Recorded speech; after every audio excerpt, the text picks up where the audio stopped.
Assalamualaikum warahmatullahi wabarakatuh. Di sini saya akan bedah buku dari mata pelajaran Al-Quran Hadis di MA. Bab yang akan saya bedah yaitu tentang kebenaran penurunan Al-Quran. Pertama, poin A. Mari renungkan. Turunnya Al-Quran merupakan suatu kejadian yang sangat mengagetkan sekaligus menggembirakan hati Rasulullah Shallallahu Alaihi Wasallam. Proses penurunan wahyu sangatlah berat karena diturunkan melalui perantara malaikat Jibril. Saat malaikat Jibril menyampaikan wahyu tersebut, Rasulullah merasa berat karena tidak bisa melaksanakan perintah malaikat Jibril. Tetapi setelah berkali-kali malaikat Jibril mengulang, akhirnya Rasulullah Shallallahu Alaihi Wasallam dapat menerimanya. Pada paragraf ini termasuk dalam aspek pengetahuan faktual. Mengapa? Karena menggambarkan suasana hati Rasulullah Shallallahu Alaihi Wasallam dan Al-Quran yang diturunkan melalui malaikat Jibril kepada Rasulullah. Selanjutnya, begitupun saat menerima ayat-ayat yang lain. Rasulullah selalu merasa ketakutan dengan segala sesuatu yang mengiringi ayat-ayat tersebut. Begitu sulitnya Rasulullah dalam menerima wahyu membuktikan bahwa peristiwa turunnya Al-Quran merupakan suatu kejadian yang sangat luar biasa.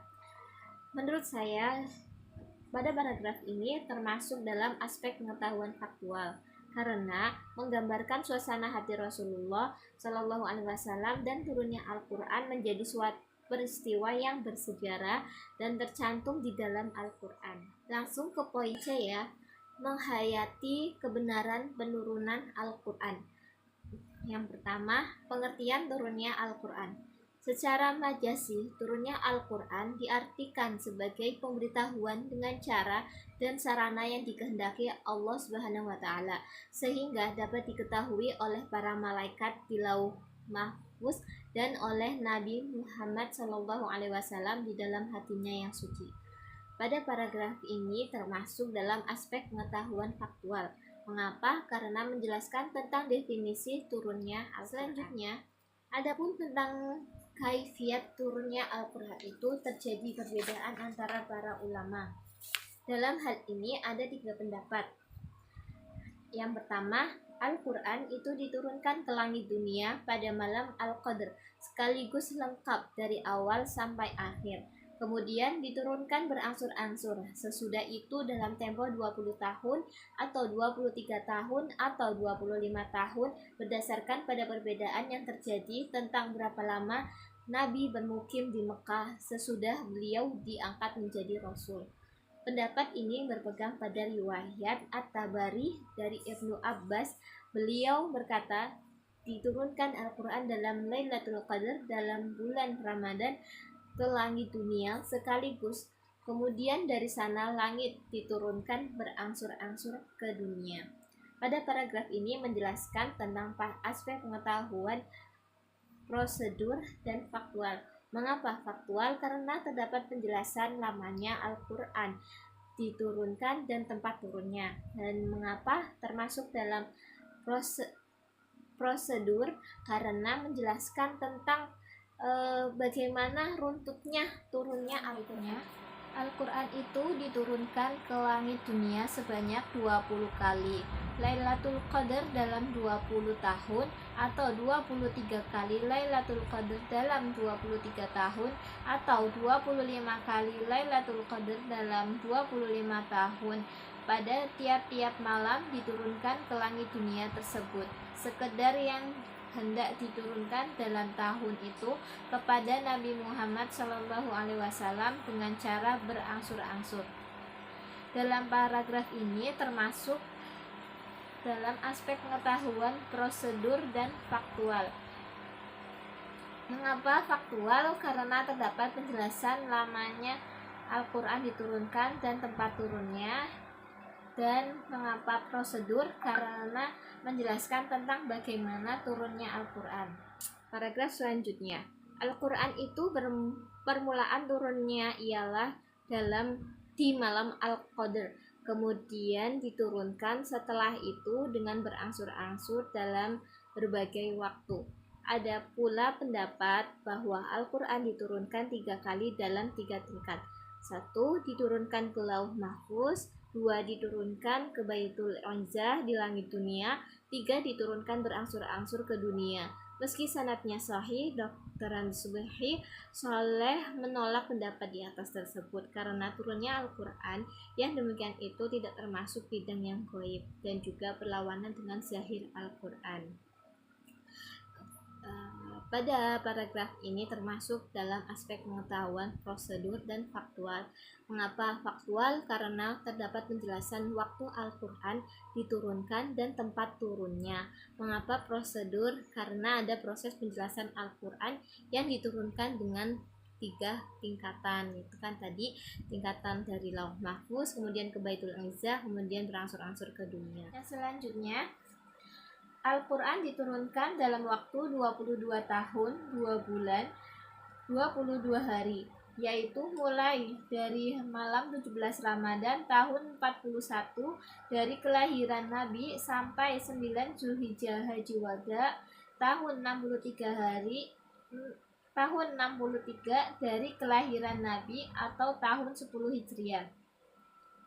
Permulaan turunnya Al-Quran ketika Nabi Shallallahu Alaihi Wasallam bertahanus atau beribadah di Gua Hiro.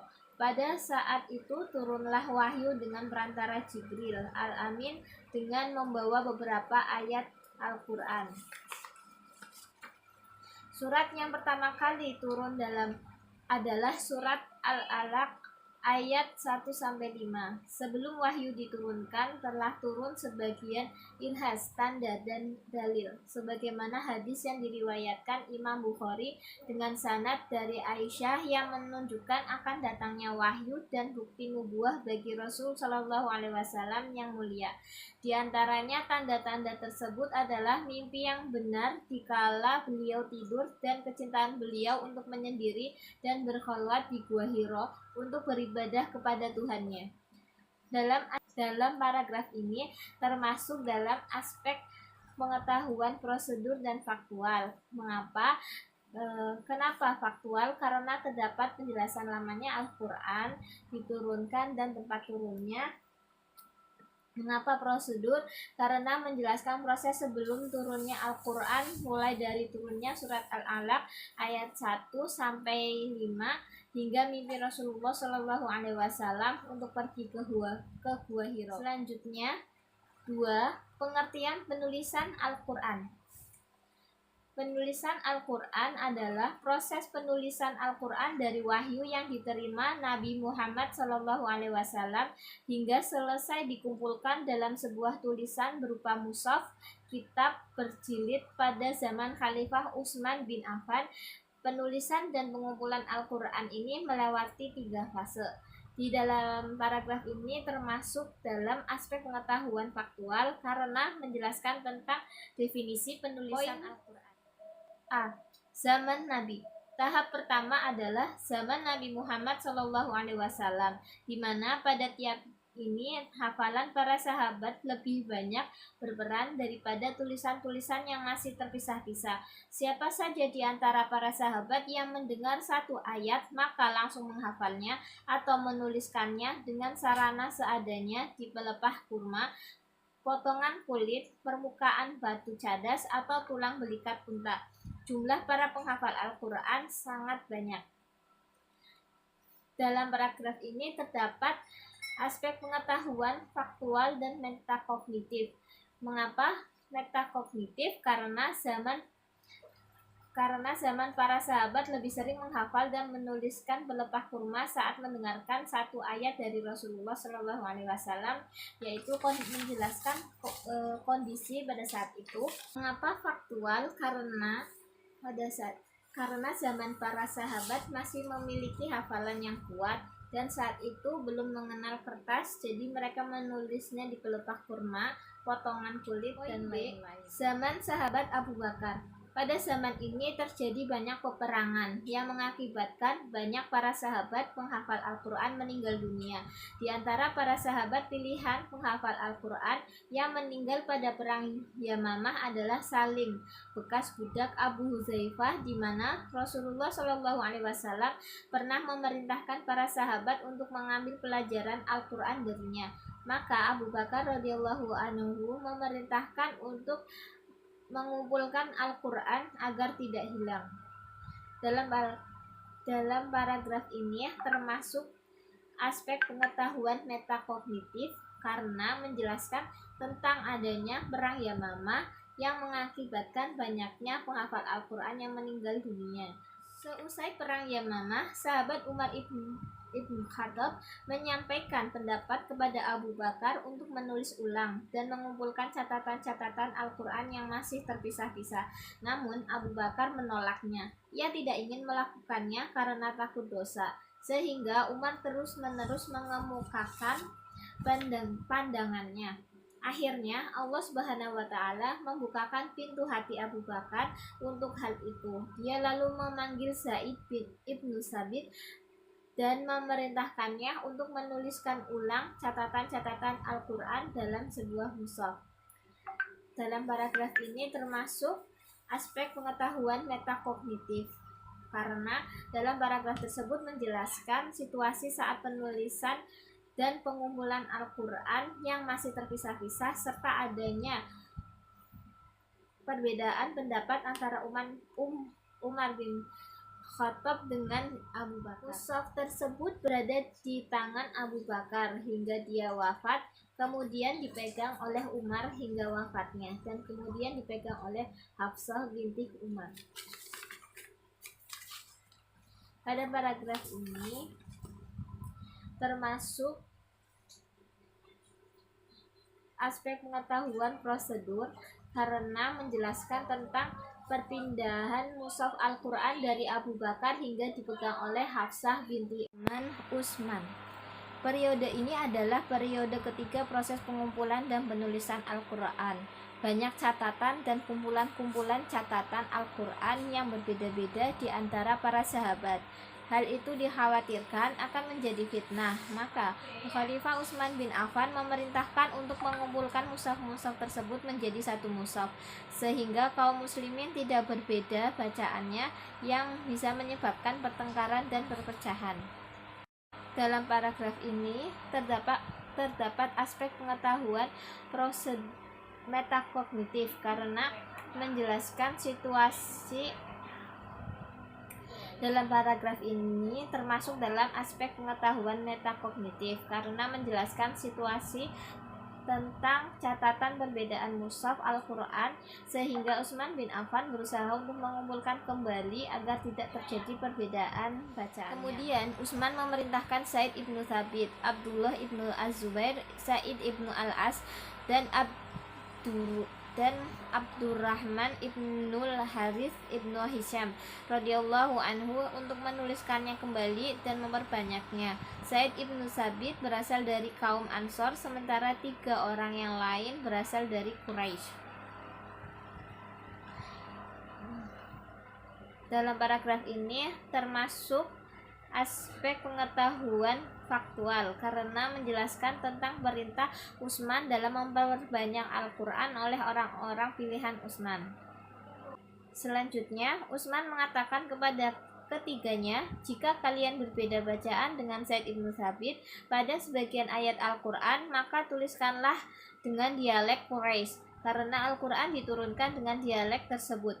Mereka pun lalu mengerjakannya, dan setelah selesai, Utsman mengembalikan mushaf itu kepada Hafsah dan mengirimkan hasil pekerjaan tersebut ke seluruh penjuru negeri Islam serta memerintahkan untuk membakar naskah mushaf Al-Quran selainnya. Dalam paragraf ini termasuk aspek pengetahuan metakognitif karena menjelaskan situasi saat memperbanyak mushaf Al-Quran dan membakar selain mushaf. Selanjutnya, sahabat Mus'ab bin Sa'ad mengatakan, aku melihat orang banyak ketika Utsman membakar mushaf-mushaf yang ada.